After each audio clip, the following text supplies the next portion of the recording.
Hello friends, स्वागत है आपका आपके अपने चैनल शिला क्लासेस में। तो चलिए आज हम लोग बीएड फर्स्ट ईयर कोर्स 2 जो कि समकालीन भारत एवं शिक्षा है, उससे एक मोस्ट इम्पॉर्टेंट क्वेश्चन आता है विवेकानंद के जीवन के बारे में, उनके शैक्षिक विचारों के बारे में। तो चलिए आज हम इस क्वेश्चन को डील करेंगे, अच्छे से समझेंगे।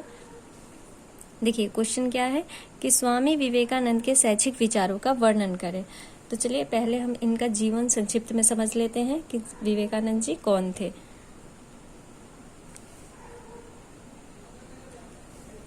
देखिए स्वामी विवेकानंद जी का जन्म 12 जनवरी सन 1863 को कोलकाता में हुआ था। स्वामी विवेकानंद जी का जो जन्म था वो कहाँ हुआ था? कोलकाता में हुआ था। कब? तो 12 जनवरी 1863 को। इनके पिता का नाम श्री विश्वनाथ दत्त था, जो हाई कोर्ट में एक प्रसिद्ध वकील थे। जो इनके पिता थे वो हाई कोर्ट के एक प्रसिद्ध वकील थे, जिनका नाम क्या था? विश्वनाथ दत्त था। विवेकानंद के मन में बचपन से ही ईश्वर को जानने और प्राप्त करने की इच्छा थी।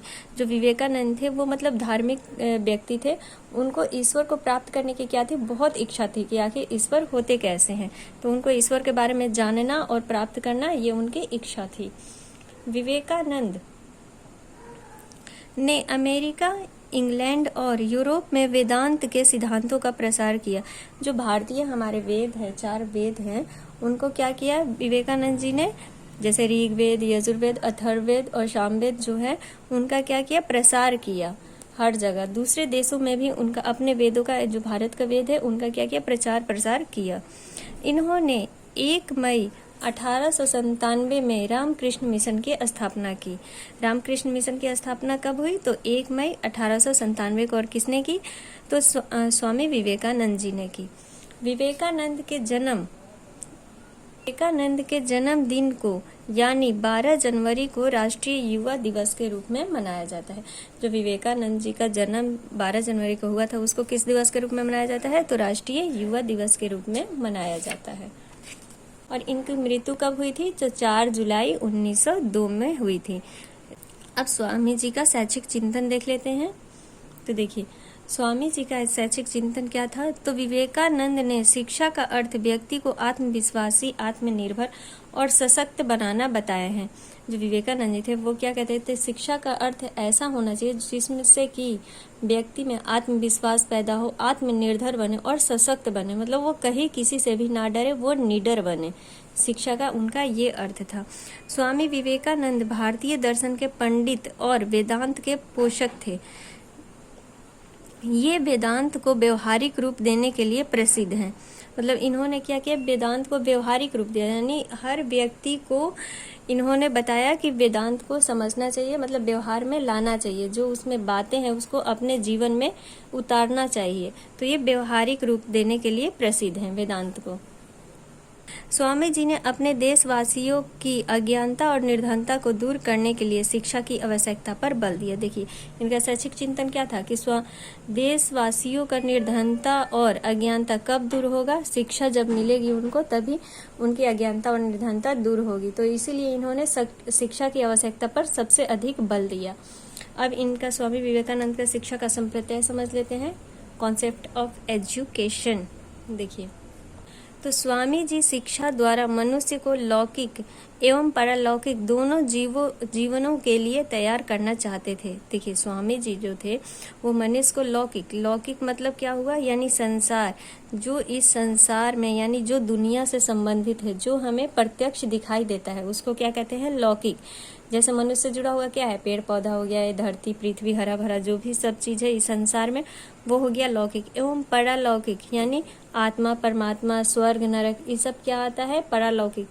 तो इनका शिक्षा पर इसलिए जोर देते थे कि मनुष्य जो है वो लौकिक एवं पारलौकिक दोनों जीवनों के लिए तैयार हो, यानी दोनों जीवनों के लिए तैयार करना चाहते थे।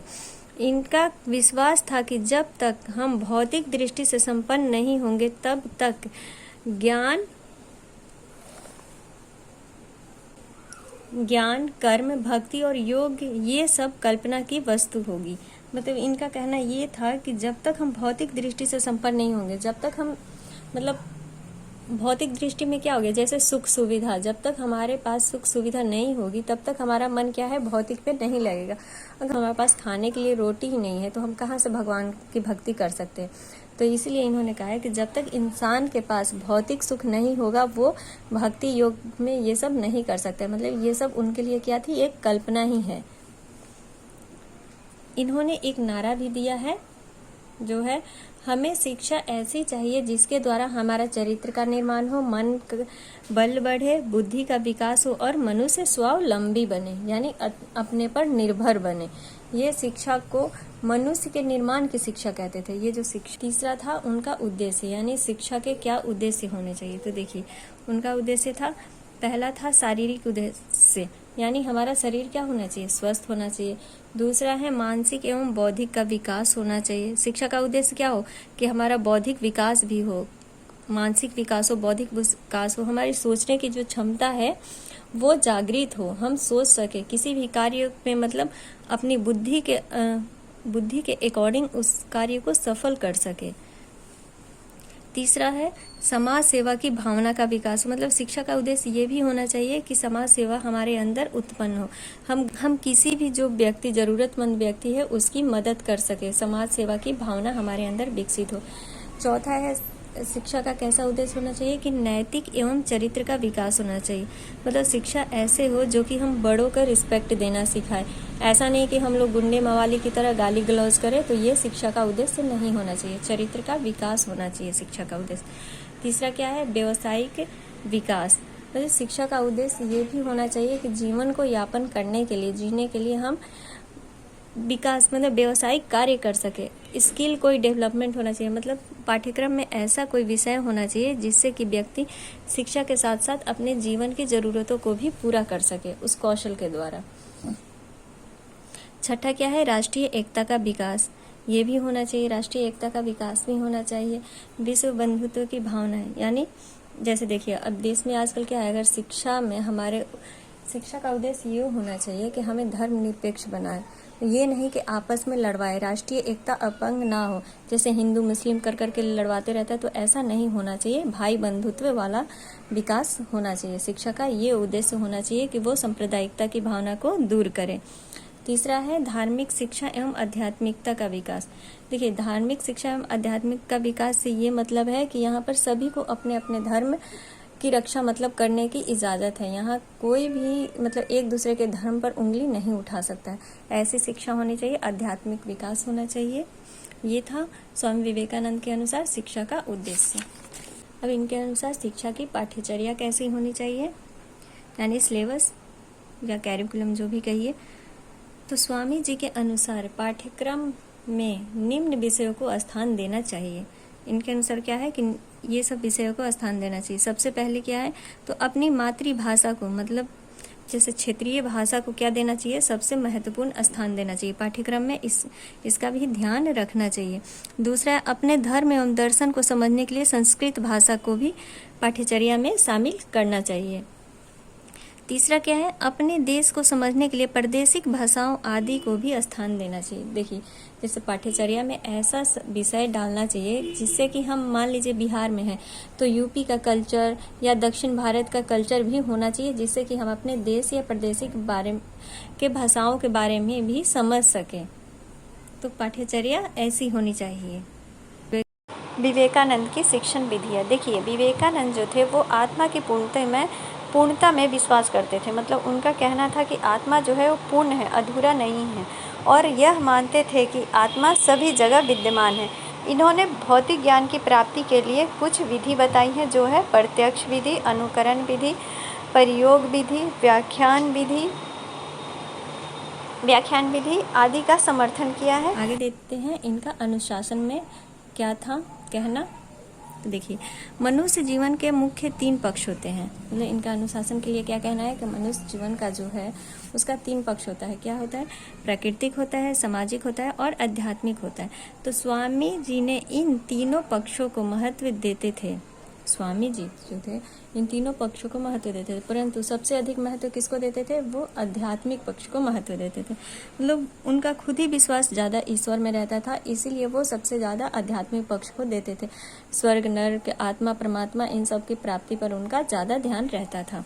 स्वामी जी के अनुसार शिक्षक और शिक्षार्थी दोनों को आत्म अनुशासन का उपदेश देते थे। जो स्वामी जी थे तो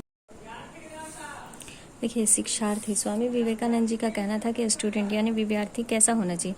तो उनके अनुसार भौतिक एवं आध्यात्मिक किसी भी प्रकार का ज्ञान प्राप्त करने के लिए, चाहे संसारिक ज्ञान हो चाहे परलौकिक यानी आध्यात्मिक जो ईश्वर की प्राप्ति वाला ज्ञान हो, उसके लिए क्या आवश्यक है, तो शिक्षार्थी को ब्रह्मचर्य का पालन करना चाहिए।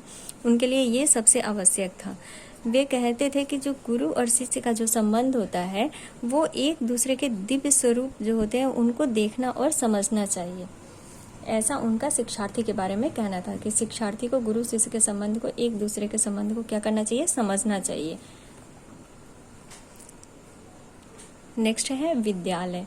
तो इनके अनुसार विद्यालय कैसा होना चाहिए, तो स्वामी जी इस बात पर बल देते थे कि विद्यालय जो पर्यावरण हो वो कैसा हो, शुद्ध हो, उसके आसपास हरियाली हो तथा वहाँ खेल कूद, भजन कीर्तन, समाज सेवा आदि क्रियाएं संपादित हो। मतलब जैसे विद्यालय में होता है ना, कार्यक्रम होता है, संगीत का कार्यक्रम होता है, समाज सेवा का कार्यक्रम, बच्चा सब रैली निकालता है, भजन कीर्तन करता है, तो ये सब कार्यक्रम स्कूल में होना चाहिए।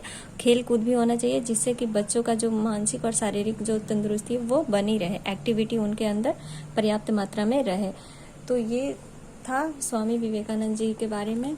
आई होप आप लोगों को सब समझ में आ जाएगा। जहाँ कहीं गलती हो तो क्षमा करें और मेरे चैनल को सब्सक्राइब कर लीजिए। आगे मैं सुधार करके लाती रहूँगी।